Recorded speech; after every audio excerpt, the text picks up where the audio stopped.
That's coming out. Now, it should sense Tony and start turning slightly to the right. Hey guys, how's it going? Welcome back to another video and welcome back to Bury BMW, my second home. I actually managed to find Mr. Tony Lewis. Now, before we start looking at the actual spec and going over what the car is that I'm picking up today, I'm a chauffeur by trade. So although YouTube does make some bigger YouTubers a lot of money, at the moment for me, it's just about paying for itself as I go on about a lot of my channel. So my day job, or night job sometimes, mostly, is chauffeuring. Try to keep all of that side of my life a bit private, although I will do a vlog very soon, a day in the life of Joe as a chauffeur, and I'll either use someone like Tony or Aaron or someone and pretend that they're my exclusive client. And January is particularly quiet every year, hence me pumping out lots of content. I've ordered, this is the third one I've had off you. Third car? Third 7 Series, yeah.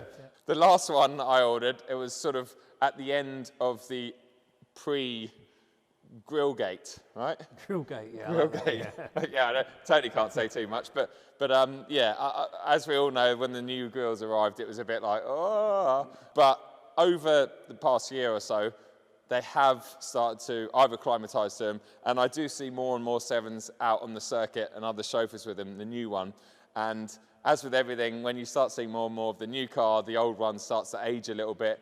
As a chauffeur, you've always got to have the sort of latest equipment. So this is a long wheelbase, and it's replacing my similar spec, but my previous one and the one before that was a 740 LD X-Drive. So it was the 3-litre twin-turbo diesel inline-6. This is a single turbo, and it is just rear-wheel drive. So it's quite a bit cheaper as a base spec, but then I've added a few more options that have brought the price up. And because of WLTP, everything's packages now on these things. Not everything, but the majority of things are packages.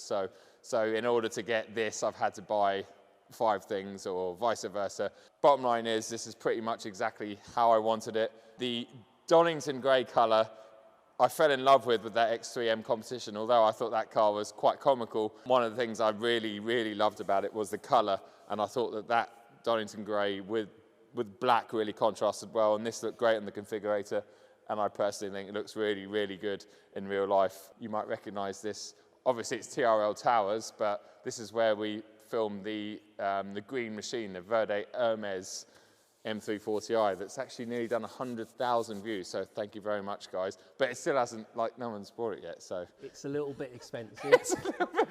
or it could be that I'm holding back because I want to run it as my next demo. Oh right. Oh, so what are you adding like a 0 on the end of each quote? What?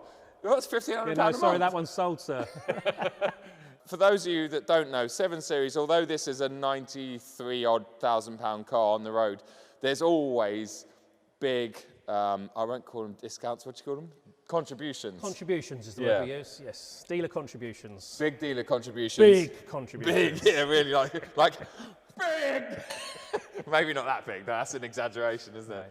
To be fair, the majority of BMs these days, if you look at the retail price, there's always movement. But with 7s, there's a lot, especially if you email Tony, TRL deals. But that's a good point, because list price has become a sort of something that you just need to ignore from now. Yeah. Because let's be honest, no one actually walks in with a bag of cash and says, I want to buy a car. So list price isn't what it's about the monthly payment. Yeah. 95% of our customers take finance. So it's the same with the M340 Tourings. People are looking at it going, oh, it looks very expensive, but you're looking at the list price. You've got to start looking at the monthly payment if that's how you're purchasing your car. Exactly. And it's the same with these. You know, they become a little bit more affordable. So. Yeah, and the APRs on them are pretty low. Yeah, let's have a quick walk around the car, look at the spec. We'll jump inside, just have a look at the luxury that my clients have to deal with on a daily basis, but they get the luxury and then they have to deal with me. So it's a bit of 50-50, I guess. But a lot of people go S-Class, whatever. S-Class has always been top of the game. It still is very, very good. But build quality, drivability, and now rear comfort and suspension technology in the new 7 as we know it is, in my opinion, better than the S-Class. Build quality is on another level in terms of fit and finish, interior. But if you're a Mercedes fanboy, you're always going to argue that point. So that's fine, Raz. But anyway, right, you can take your Mayfair mini cabs and, get out of the way of my grill because it's coming for you. What do we have? So we've got G12 730 LD M Sport trim. It's in Donington grey, as we've already talked about, which is just absolutely stunning.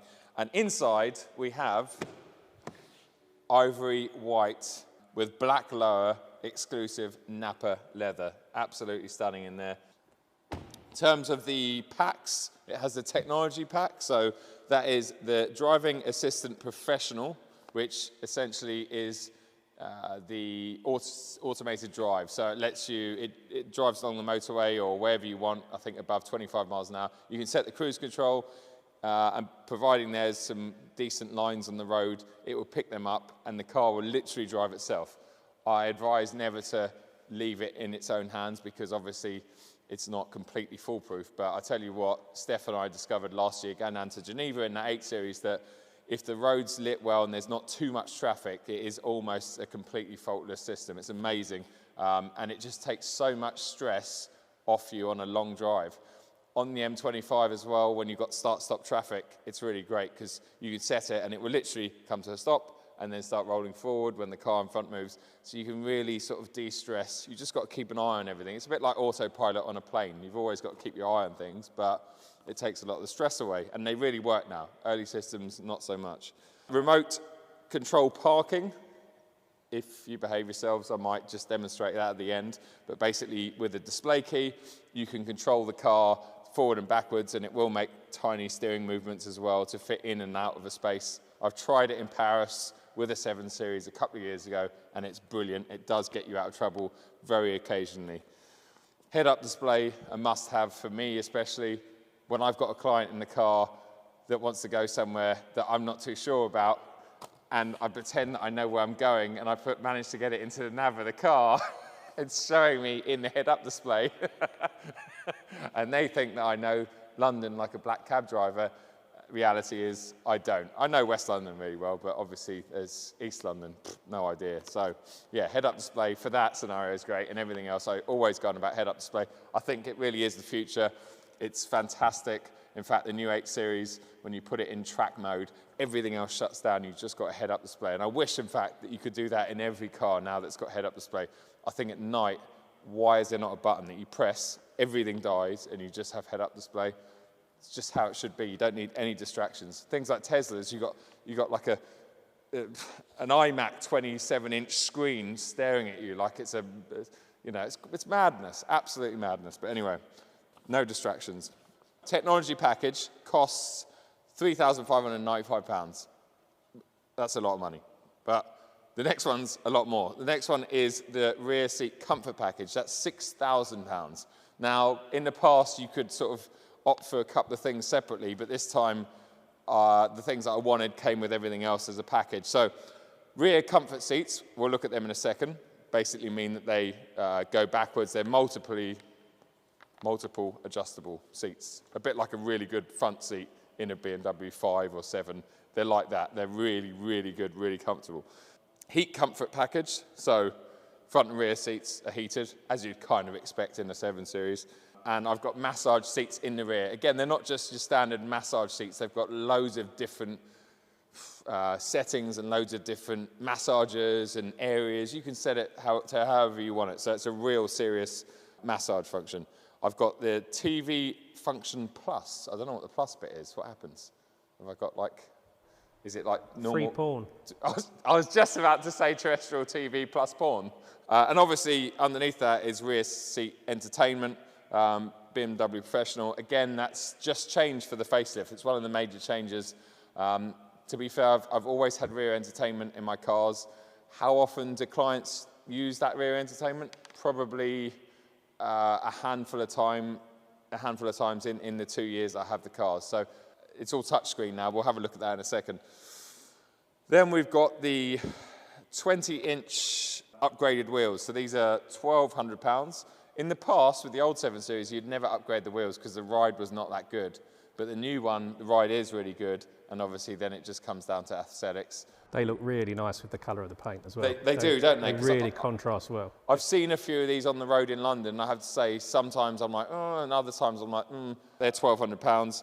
Sky Lounge panoramic sunroof. Now, I had that in 2 BMWs ago. I didn't have it in my most recent one. I really missed it. Well, I'll look at that in a second, but it's effectively 2 big sunroofs that change colour. They're a bit like the Rolls Royce. You've got different, I think it's like 5,000 LEDs in the roof, and they change colour depending on which ambient lighting. And honestly, clients absolutely love it. My parents probably love it even more than clients, but anyway, it's really, really nice. Really, really cool function. Sky Lounge is 1,800 quid. It's not cheap, but that gives you an extra sunroof and the LEDs. Sun protection glass, 420 quid. Very important for my clients, but also what is very important, the next one is the sun blinds for the rear and rear side windows. So they come up. They're very good. If you've got paps chasing you, sun protection glass and the blinds up, it's very hard for a pap to get a good picture, a good up the skirt picture through the rear window. So I guess camera flash goes through the Sun Pro glass normally. Yes, it does. It's not enough. It's not enough. It's not enough. No, it's hard for people to see at night through there, but with a camera and a flash, it will get through there. So that's really handy. Then we just got trims, fine line, black wood, high gloss, metal effect. That's free. These are all free trims. M steering wheel. You get all these M bits for free because it's an M Sport trim. So that's and then Joe, they're not really free. It's £90,000 for the car. Oh yeah. No, Tony, who's the salesman here? Me or you? BMW individual high gloss shadow line with extended contents. I mean, what a stupid name. 1, 2, 3, 4, 5, 6, 7, 8, 9. 9 words to describe something. But what does that actually mean? Is that all the black trims everywhere? Yeah, because you've been completely de-chromed, haven't you? So I have. Yes, I have been completely de-chromed. Yeah, you're 100% right. So all of these, I'm sure some of it is black because it's M Sport. Bottom of the doors. Bottom of the doors. Yep. And then around the front, the grille as well. I think the black grille. Yeah, I mean that's a lot of plastic. That must be about 300 quid on its own. So I think so per grille. Yeah. So actually, it's a bargain. So yeah, on the road, I think it was like 93 odd thousand pounds. But as I say, when you factor in discounts. And the fact it's my job, this is not like, I can't afford to just roll around like a gangster in a 90 grand 7 Series. I've literally got 2 ends of the scale. I've got a manual M2 competition on slightly stiffer springs. With normal grills. With normal grills. And then I've got the latest 7 Series, obviously automatic and drives itself and everything. So it is lovely jumping in this long journeys, or if I've spent 4 or 5 days at work, I get home. That's why I love my M2 so much, because I get home from work, and although this is a pleasure to drive, you get home and you're just like, I want to go out for a proper drive. So 2 ends of the scale. Right, let's jump in and have a quick look at what it's like to be a client in the back of the car, how much comfort and stuff there is in there. And then I promise I will do a review on this car once I've had it on the road for a few weeks. Okay, so I'm going to show you what it's like in the back. In fact, Tony's making himself very comfortable in there. Do you mind letting me in, Tony? Oh, what's he doing? Tony! Tony! Oh, you left with me. So, what Tony just pressed there is a function that is so cool. Basically, on the little tablet there, you've got to close all blinds. So press it again, and everything closes. All the rear blinds, the rear one there, and it really shuts down. As you can imagine, clients love that. And I can also operate that from the front. So if we have got paps chasing, it basically is like lockdown. It's like, what's the president's plane? Air Force One. Yeah, this is T-Force One. TRL Force One. Anyway. Can I get on with my paper, please? Right, so as you can see, in the back there, Tony, what are you, 5'10", 5'11"? 5'10". I mean, there's just acres of space, and it's so comfortable, and the seats are fully electric. As I said before, they're fully adjustable. One of the things that everyone talks about is this cushion at the back of the seat. It's just so comfortable, and honestly, when you're sitting down here at the back, it's really hard to sort of get it across on camera now, but it is just so nice. It's a lovely place to sit and be. These seats have got massage function. They're also memory seats. You can control each individual. So that's the rear blind.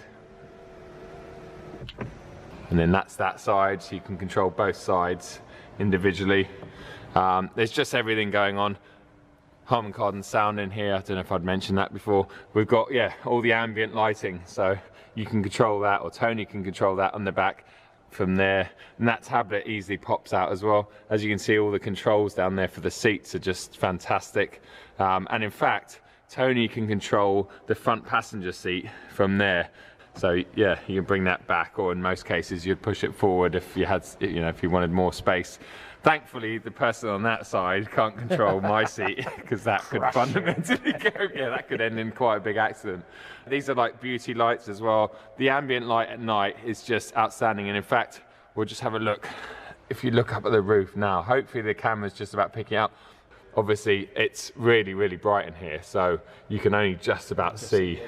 Yeah, you can see around the edges. But when that's dark out there, in fact, let's see if I cover. Yeah, there you go. If you cover my hand, you can see there's just thousands of little LEDs. And if you change them different colours to orange, Tony, there you go. Look at that. So cool. And honestly, when you're driving around at night, whether you're on your own or whether you've got a client in the back, it is just such a cool, it just gives the cabin a really nice ambiance. I'm gonna now just show you the front seat while I let Tony relax in the back. Yeah, you got your heat seat on still, Tony? Yeah, it's fine, thank you. Yeah, nice, okay. Close the door. Yeah, I closed the door. Oh, and of course what we didn't talk about quickly was the TV. Oh, yes. So you've got everything on these now. There are loads of connected services, but there's so much on here. So you can either control it with the tablet, which was the only way of controlling it in the past, or you can control it here. So you can watch the nav, you can put any music on you want, you can watch any TV, as we've already discussed. And in fact, you can do screen mirroring as well. So if you've got Netflix on your phone, you can mirror it to this, and you can watch it through here, and you can either listen to it in the car, or you can plug in your headphones. There's headphone jacks down there to listen to it. Obviously you've got four-way climate control, or four-way climate zones in here as well. See you later, Tony. Bye. So these are soft closed doors as well. So but the annoying thing with soft closed doors as a chauffeur is what you do is this happens every single time, even with my regulars. You do this, you soft close it, and you get to about here, and they think you haven't closed it properly, so you turn around and they've opened it and they've shut it like that. And it's really frustrating, but anyway, it is what it is. Okay, so getting in the front here, I mean, this is all the latest operating system 7. You've got the digital dash, the full digital dash now, so the latest display, all the latest graphics. Is really nice in here. And although it's not radically different to the pre-facelift, the dash is completely new, and there's just a few little things that I've noticed they've changed, but to be fair, everything else in here is just perfect. I've now got a wireless charging bay down there, which I didn't have in my previous car, which is really handy, because sometimes, you know, you're running USB cords or leads everywhere for your passengers and stuff, so really nice to be able to chuck your own phone there. What I have noticed is missing is my control and shift vent mount for my phone. Obviously that's gonna come soon. That's another thing. I could do a whole video on stuff that I put in the car for my clients as well, because space and luxury is not enough. I'm trying to watch Emmerdale. Oh, are you? Are you actually? Yeah, well I was, it's just gone off. Oh, well, that's great. It's just cut me out. So this is what I did a bit earlier. I took the original centre caps off, that obviously rotate with the wheel. Yes, look at that. How cool is that? That is actually, that's an M performance accessory, I believe, or is it just a BMW accessory? Oh, BMW accessory. It's a BMW accessory. It's a Nabenschnungenfinistenend. Oh yes. You know what? These were originally given to me by BMW UK to put on my M2, and I had my AC Schnitzer wheels on, so I didn't.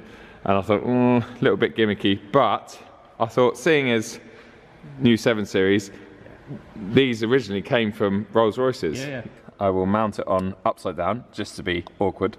and difficult. There we go, and let go, and woo! Let's see if Tony's mounted his one correctly. Yes, Tony, look, it's the right way around. How did you do that? Okay, guys, as promised, I'm going to show you the remote parking function on the display key, which is really handy when you come back to your car and some arsehole in their SUV has parked really close to your driver's door. Yes, I could get in the passenger seat and climb across the seats with my dirty trainers, but I really don't want to do that on my brand new 7 Series.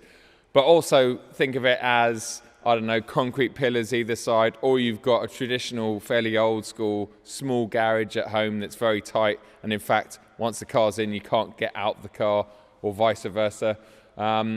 Or in my case, when I went to Paris and there was a very tight space left in this underground car park, I couldn't park the car and get out any of the doors. So the only way I could do it was using this remote function. So although it sounds a bit gimmicky, it does come in handy every now and again.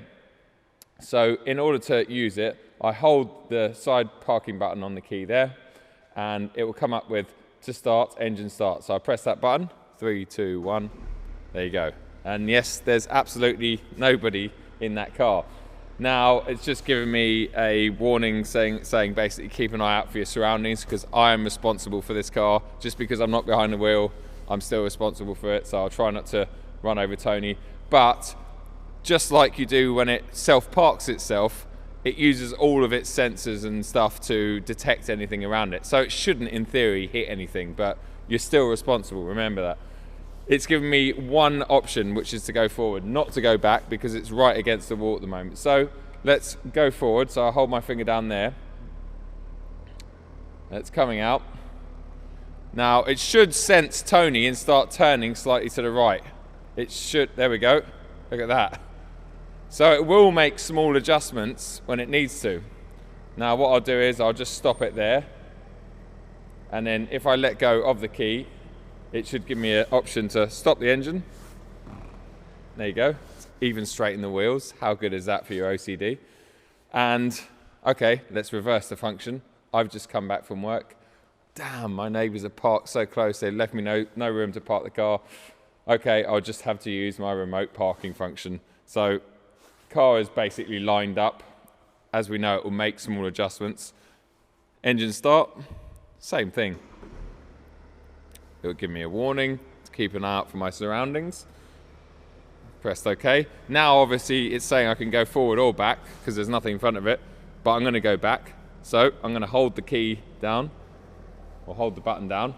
Obviously, it's going in at a slightly different angle this time because it's can't. So let's see if it makes any adjustments, or if it needs to make any adjustments.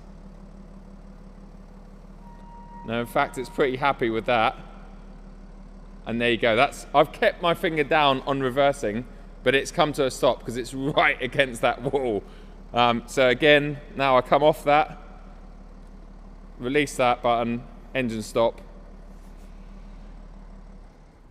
and there you go.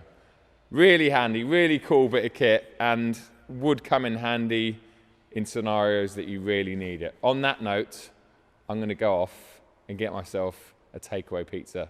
Thank you very much. Bye-bye. Look, mate, look over there. Look, do you see the fox? Look at that. Still not going. Won't be long until you take over the world. And let me just zoom in on you. Let me just make sure you're in focus. Okay.